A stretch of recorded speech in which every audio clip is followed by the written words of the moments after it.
Every man, every woman, every child has come into this world with a mission. And until that mission is complete, he keeps taking rebirths. I don't know whether the concept of rebirth is true or not, but I do believe that everyone is here with a mission. How does one find out what that mission is, and what does it take to get there?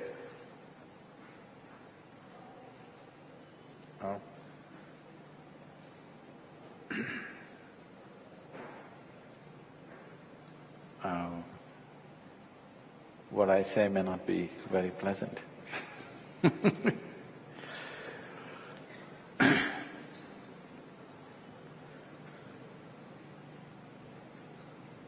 What is true may not always be pleasant. What is pleasant need not be true. But why truth is important is because it works. Pleasant things will bring solace to individual people. Solace means you're seeking somebody's help to handle your psychological drama. Truth means you're interested in the solution, not in solace. So, this mission aspect, all the problems on the planet is simply because everybody has their own mission. And these missions are creating variety of conflict. If all of us sit here without any mission, mission means an assumed position of importance and agenda, individual agenda. If all of us can sit here without any individual agenda, if our hearts beat just as life, not as a man, not as a woman, not as this party or that party or this religion or that religion, simply as life, all of us will be able to see very clearly what is it that is most essential right now in the world, both for the individual and for the larger world. Because every one of us have taken up these assumed missionary positions, in our fervor of our own missions, very brutal things are being done in the world. People who even believe… mission is always God-given, unfortunately. You can look back on the history of humanity and see, whenever somebody said, God spoke to me, terrible things happened around them. In recent times, a president of a major nation said, God told me, since then over 1 million people are dead, 3 countries are ruined, and it has bred something that you cannot contain probably in the next 100 years. Because God spoke to him. So, there are too many assumptions in this. There are too many assumptions involved. First of all, to think that I have a God-given mission, there is an exaggerated sense of importance for the human being. Somewhere there is a ridiculous idea that human beings are central to the creation, or the cosmos is human-centric. No. Tomorrow morning, if this entire solar system evaporates, it will not even be noticed. That is how vast it is, creation. All of us, including the sun and the moon and all the planets, if we just evaporate tomorrow, it will not even be noticed, it's such a small speck. This tiny speck, which we call a solar system, in that planet Earth is a micro speck. In that micro speck, Kolkata is a super micro speck. In that, you are a big man.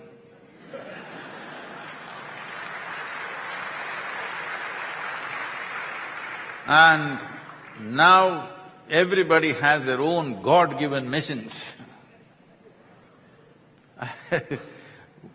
Whatever the most horrendous things that are happening on the planet right now in Middle East, all these horrendous things are happening because they firmly believe they're doing God's work. Let's understand this. Sitting here, we may think, oh, these are all some cavemen or nutcases from somewhere. No, no, no. They're doing God's work. They truly believe it. If they did not believe it, they wouldn't pitch their life for it, isn't it? Any man who pitches his life for whatever he thinks is right or whatever he believes, you have to at least trust he's sincere about it. Is he sensible? That's another question. But is he sincere? He is. Otherwise he wouldn't pitch his life. Because it is in the very intrinsic nature of life, whether you're a man, woman, or an ant for that matter, if you try to catch an ant, he will do everything possible to save his life, isn't it? He does not think it's just an ant's life, let me shed it. No, no, no, it's very valuable for him. This is the intrinsic nature of life, that every life values itself for what it is.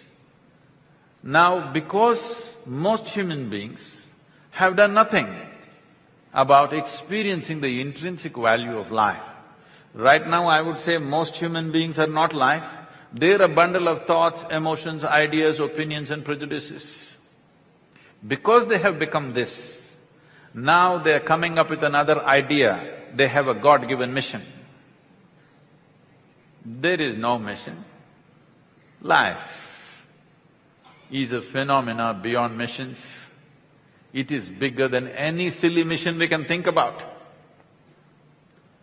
It is more profound, more organic and more phenomenal than anything human mind can ever think about. Our missions, local missions we can have. Right now you can have a mission, I don't want a single home in Kolkata without electricity. This is your local mission, it's fine. But this is not a God-given mission, this is a sensible mission that you come to because so many people are living in darkness. That's fine. Everybody can come up with missions like this out of your sense. But the moment you have a God-given mission, you are a danger to the world. Yes.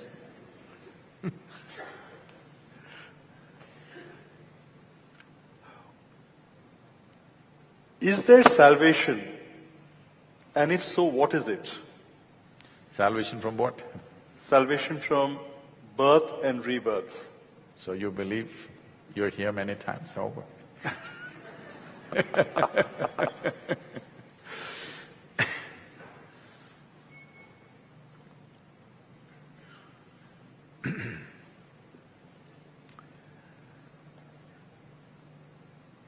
So if you want to know something, if you want to know anything, genuinely, if you want to know something, hello, the people in the upper regions, are you with us? Oh, good.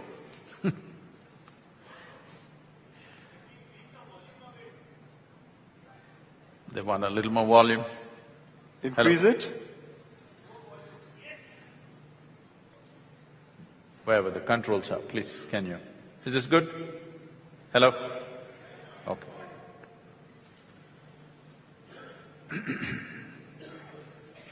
See, if we are in pursuit of truth, the most important thing is we don't assume anything. You become a genuine seeker only when you realize, I do not know. Those who do not realize the immensity of I do not know, they will believe something. The moment you believe something, you get identified with it. The moment you get identified with it, your mind is a prejudiced mind. It will only work around that. Why is it so difficult for human beings to say, I don't know? The fact of the matter is you don't know where the hell you came from, where you're going, what is the nature of your existence, you don't know, isn't it? Why can't we say, I don't know? Is it okay? Hello? Is it all right? What I know, what I do not know, is it okay? But right now, the tendency in the world, the training in the world is, whatever you do not know, you believe. Belief needs support. Belief needs social support. You just believe something that nobody here endorses, you will start going looking for forming your own society which believes what you believe. If you believe something and nobody else believes what you believe, suddenly you look ridiculous, isn't it? So you will always gather numbers around you. The moment you gather numbers, well, numbers are useful in a democratic process, but numbers are not useful in seeking, because a crowd cannot seek. Only individual intelligence can seek. Only the longing within an individual human being is capable of seeking. A crowd cannot seek anything. So in many ways, when you get identified with a particular belief system, you have become a crowd. You are no more an individual. If you ask anybody, they will say, okay, for example, reincarnation, they'll say reincarnation. If I say this is all rubbish, they'll say, but Gita says this. So, you have an authority which said it. Because Krishna said it, it must be true. In future somebody will say, Sadhguru said it. It doesn't matter who said it. The question is, do you want authority to be the truth, or do you want the truth to be the authority? If you want the truth to be the authority in your life, because that's the only thing that works, then we must come to this much. We must realize the immensity of I do not know. I do not know is the basis of all knowing. When you truly realize I do not know, wanting to know, longing to know, seeking to know, and the possibility of knowing becomes a living reality. Otherwise, you believe one thing, I believe one thing, I'll form one party, you'll form another party. We will pretend we are brothers, when it comes we'll hack each other. Yes. I mean, I don't have to say this, you're seeing enough examples right through history, right? We will say we are all brothers, we are wonderful like this, we respect your belief, I respect my belief, but when it really comes to the crunch, we will hack each other. Not once, thousands of times we've been doing the same thing, won't we ever learn? So, what you're asking is not about reincarnation, or in a way, you're asking what happens beyond death. Some things you know best only by experience.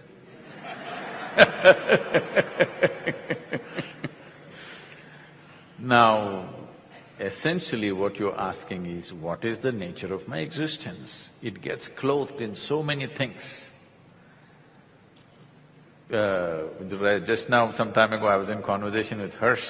He burst car tires, he took me to Middle East, he made me cross Pakistan border, many things. But fundamentally what you're asking is, what is the nature of my existence? If you want to know the nature of your existence, you just have to pay attention to this one right now. You said a word which I keep on demolishing wherever I go, you said corporate world. There is no corporate world, there is just one world.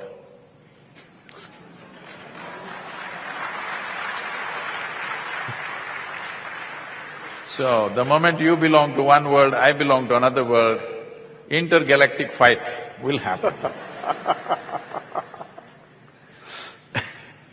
So we are just in this world. If you pay attention, how you have happened. Right now, when you and me sit here, well, I have my physical presence, you have your physical presence, and everybody else has their physical boundaries. This is my boundary, that is your boundary, that is somebody else's boundary. This physical body which is defining your boundary right now, how did it happen?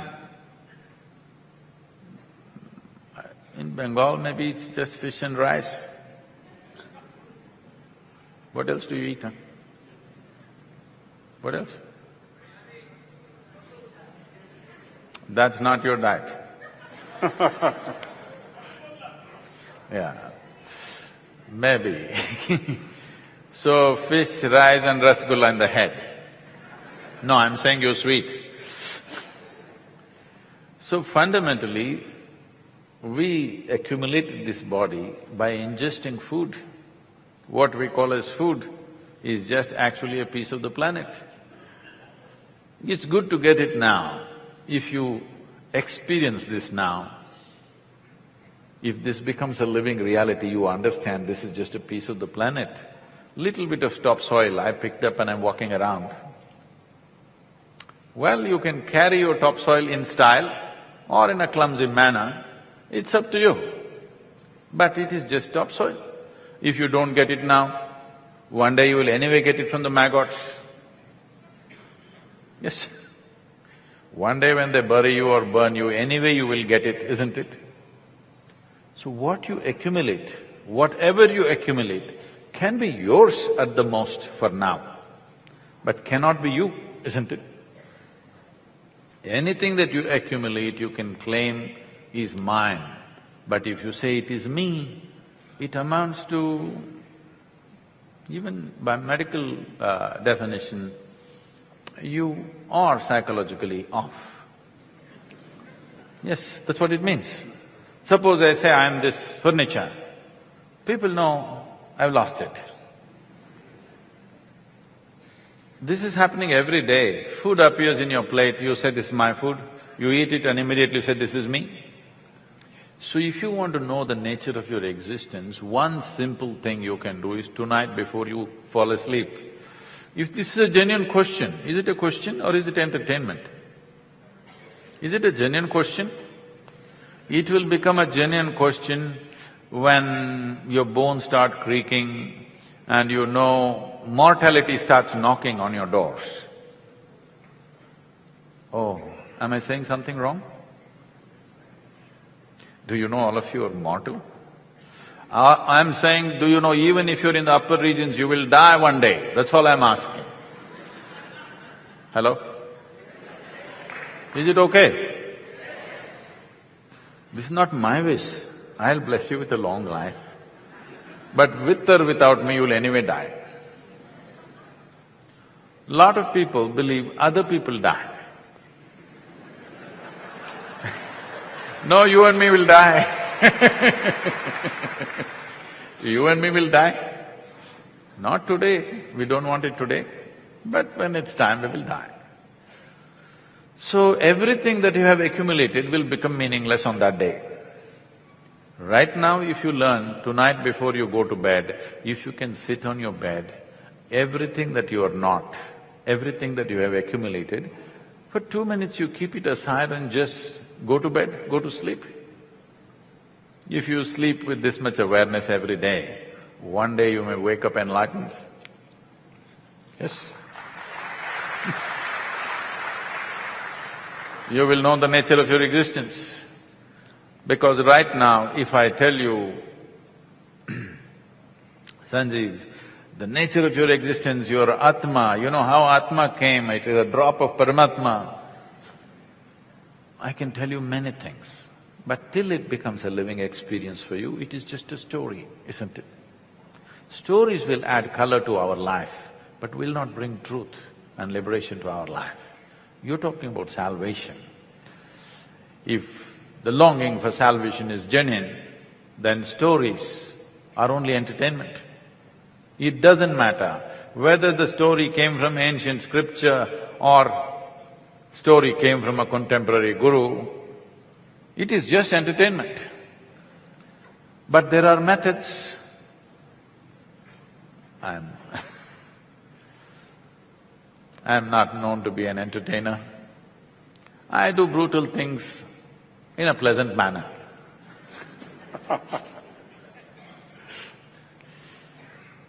Very brutal things, but in a pleasant manner. People like it ultimately because it works.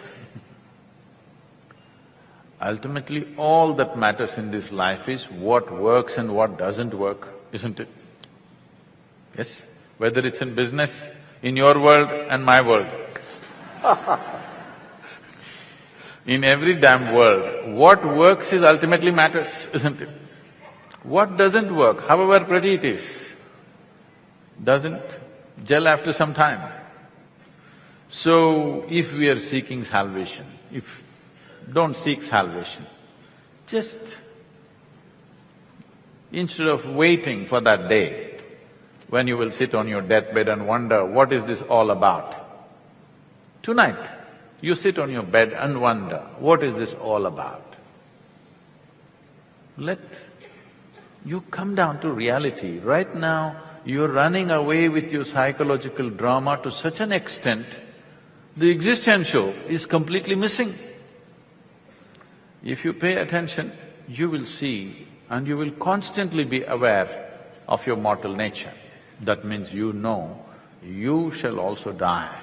This is not a negative thought. This means your time will get organized in a most sensible manner. When you know you're on a limited leash of time, your time will get organized in a most sensible manner. If you are conscious that you will also die, and it could be any day, okay, we are planning for this many years, but nobody here has come with a guarantee card. Have you? So it could be today. If you're conscious of this, do you have time to do anything that doesn't truly matter to you? You will do only what really matters to you. When every human being is doing only what truly matters to them, this is a beautiful world. Right now they're doing too much rubbish.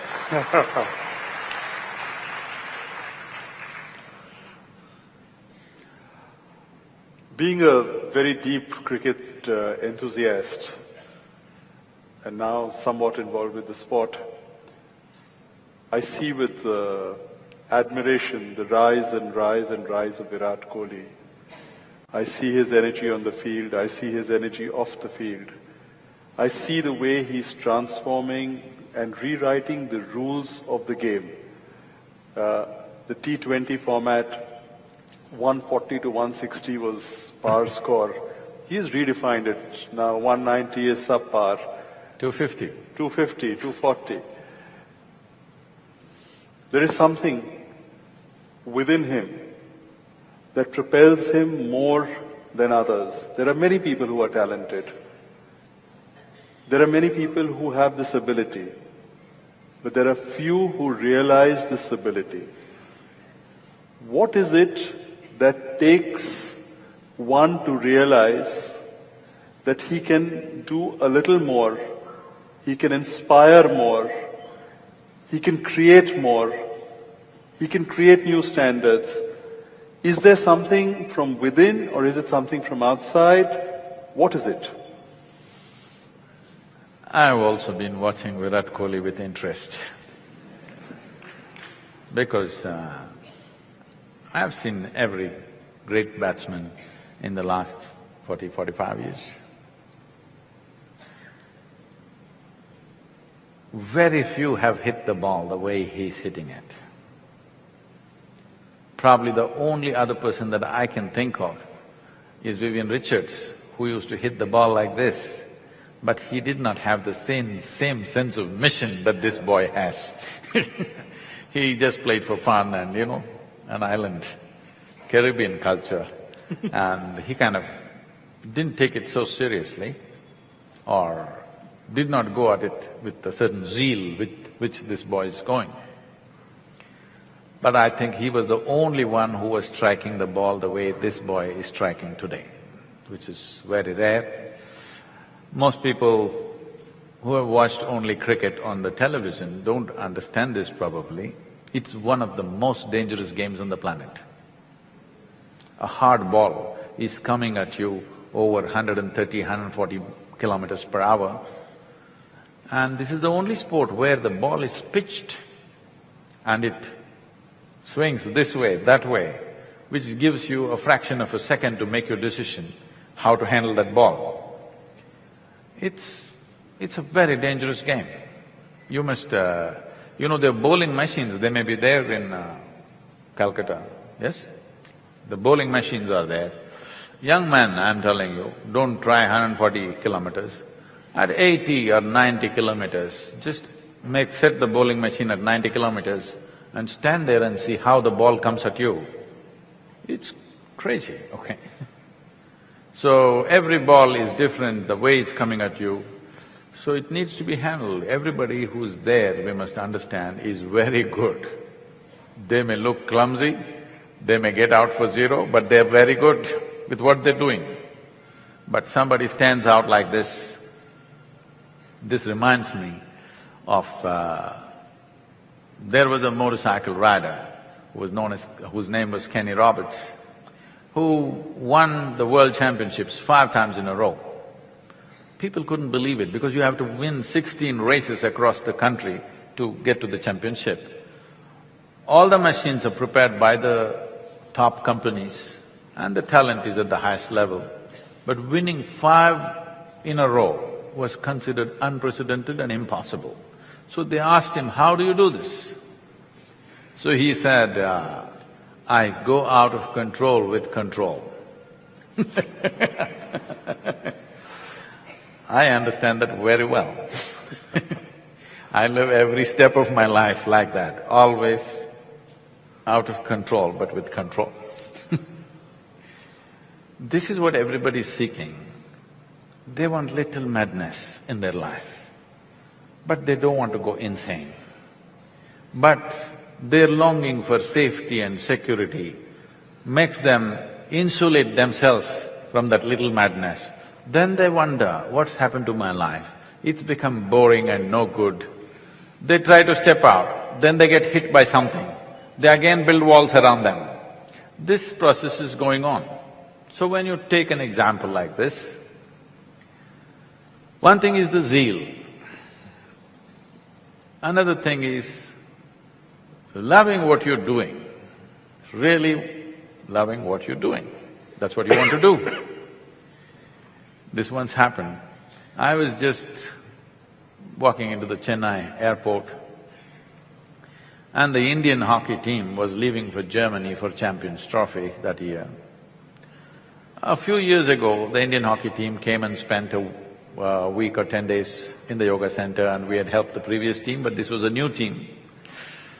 So when I walked in, KPS Gill was there and he saw me and said, Sadhguru, you must come and speak to the boys. We have a psychologist who is speaking to them right now in the airport, just before they leave for Germany.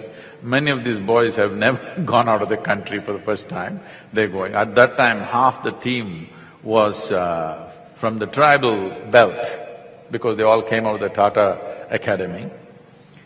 So I went there to see what they're talking. So this psychologist is trying to pep them up.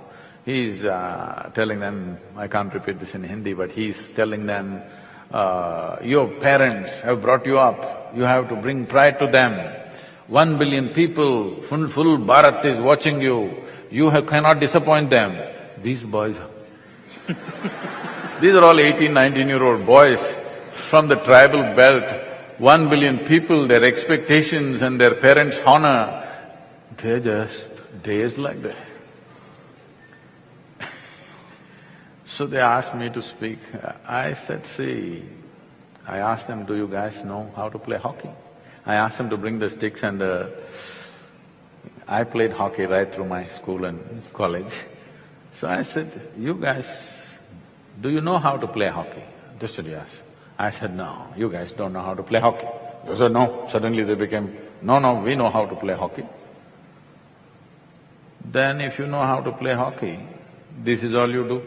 Those 70 minutes, The ball must be continuously in the goal. That's your goal. You want the ball to be constantly in the opposite goal. Don't try to beat Germany and Pakistan and somebody. Just put the ball in the goal. You like to do it, isn't it? Yes, we like to do it. So just do that. Forget about Bharat and your parents and everybody for some time. And one of these conversations I had in Hyderabad, one of the film actors, his final question is, Sadhguru, all this is okay, but in cricket, how to beat Pakistan? I said, you should not try to beat Pakistan, you should just learn to hit the ball. There is no Pakistan in the ball, all right? You just have to hit the ball. You don't have to beat Pakistan. If you try to beat Pakistan with your stupid emotions, you will do something stupid, which has been happening continuously. Now, I think recently Virat Kohli came on the television and said, my only problem is I get angry. I want to be like a monk, something he said, whatever, his own version of wanting to calm. I think he needs balance. With the kind of talent he has, if he learns to become balanced, he is going to be a phenomenon.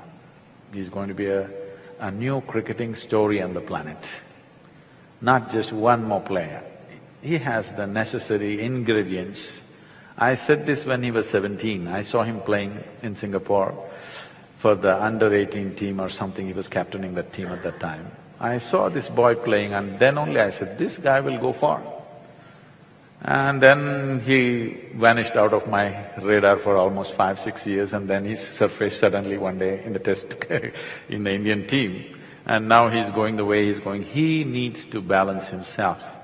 If he learns to be a cool fire, not a fire that burns him up, then he will do things which probably has not been done for a long time. I think we can give him those tools of self-transformation, which will not take away the fire. See, there are two ways to fire yourself. If I get angry, I can propel myself. This is one way. But all of you know, whenever you're angry, it propels you. At the same time, it takes away your sense in many ways. It takes away your capabilities. We can show you scientifically, medically we can show you how your system is getting poisoned when you're angry. Instead of being that way, with sheer pleasantness, you can drive yourself. You do not know how to… See, we have been driving internal combustion engines for a long time, which have been smoking and polluting and killing us in many ways, but they've been propelling us. Now we are coming to engines which has no internal combustion, which smoothly drives without a noise, without smoke, without nothing.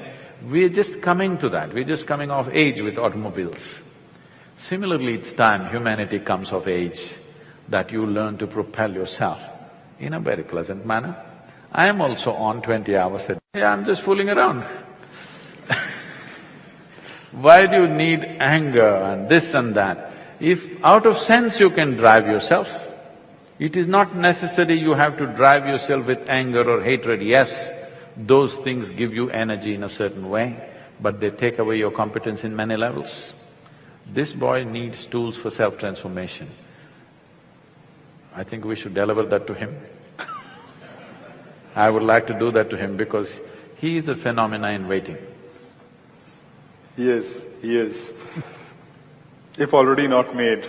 I mean, he can be a much bigger phenomena, but he's already a phenomena. Say, not in the one making. season phenomena will be forgotten. Forgotten. He needs to become a… Yes.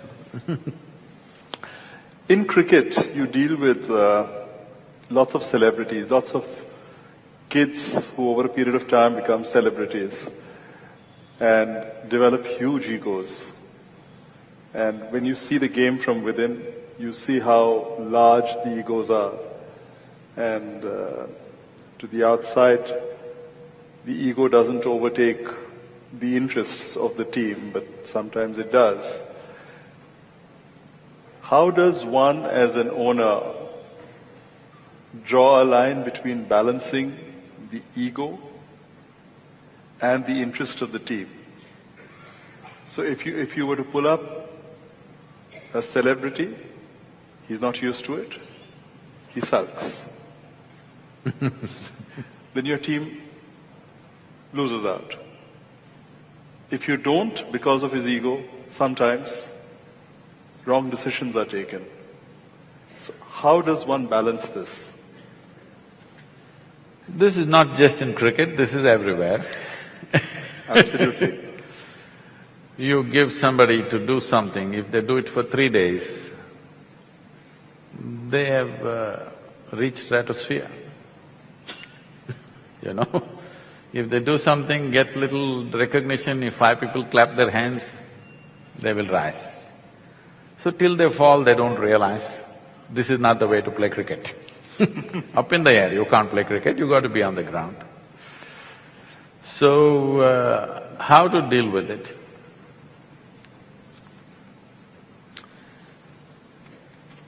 There are many ways, but the best way is not that we don't deal with it.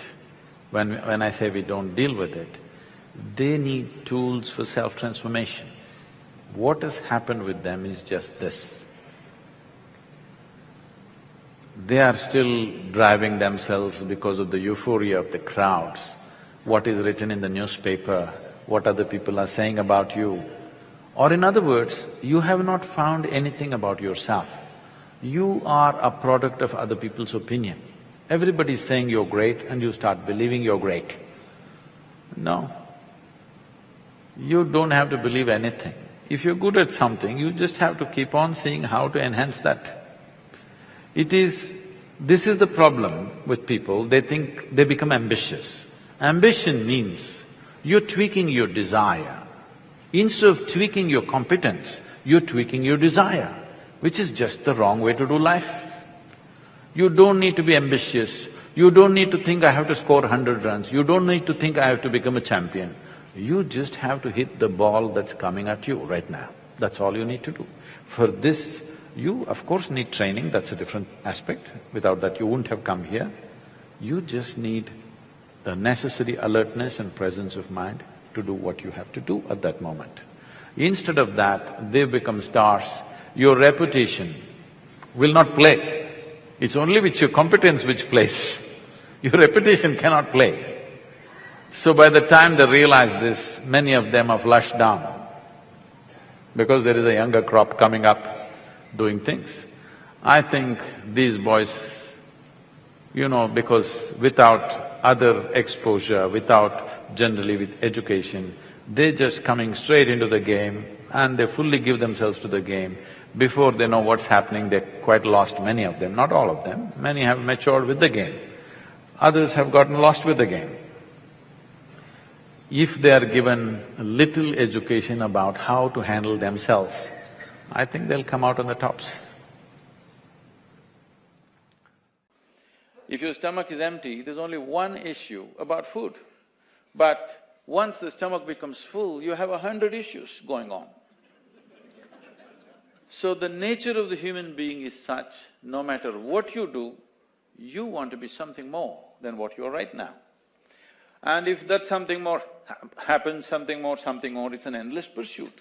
So somewhere, a human being is seeking a limitless expansion, but trying to do it with physical… Education, in its true sense, is essentially a tool to expand human perception, if possible, consciousness. But today, the societies have chosen to use education only as a tool to produce cogs for the larger machine. Whatever happens to the planet naturally happens to this body, because this body is a product of the way this planet and this solar system is functioning. This is like the potter's wheel by which this has been made. He went into an elaborate science of this later, but to make it very simple, This much is clear to all of us. There's an elaborate science and mathematics involved in this, but leaving that aside, the way it works. Doing something right means doing it the way it works, isn't it? And it's very important. Whatever we do it the way it works. Can I… I'm getting very serious. On a certain day, a man fell into the septic tank. I want all of you to visualize yourself in a septic tank. He desperately tried to come out, he could not. Then he started screaming, "Fire, fire!"